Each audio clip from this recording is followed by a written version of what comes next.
Comedian Ali ఈ మధ్య అన్ని చెడు సంఘటనల్లోనే వార్తల్లో నానాడు. మహిళలపై ఆలీ చేస్తున్న కామెంట్స్ దారుణంగా ఉంటున్నాయనే కామెంట్స్ ఎక్కువయ్యాయి.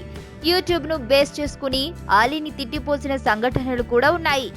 అయితే ఆయా హీరోయిన్లు మాత్రం ఈ కమీడియన్ మంచితనాన్ని పొగిడారు. నవ్వించేందుకే తప్ప మనసులో వేరే దురుద్దేశం ఉండదని చెప్పినా ఇలాంటి విషయాల్లో ఈ మధ్య ఆలీ బాగా తగ్గిన మాట వాస్తవమే.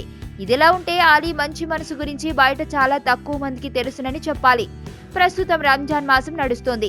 ఈ పవిత్ర రంజాన్ మాసంలో సాధారణంగా సెలబ్రిటీలు ఇఫ్తార్ విందులు ఇస్తూ ఉంటారు. ఇవన్నీ తమ తోటి సెలబ్రిటీలకి అయి ఉంటాయి. కానీ ఆలీ మాత్రం ఇందుకు పూర్తిగా విభిన్నం.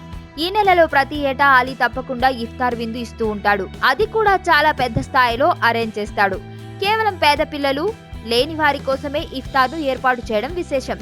ఇవాళ అంటే జూన్ 26న ఆలీ ఇచ్చే ఇఫ్తారు పార్టీ జరగనుంది. ఇలాంటి విషయాల్లో అందరికీ విభిన్నంగా వ్యవహరించే ఆలీ ఆదర్శనీయుడని చెప్పాలి.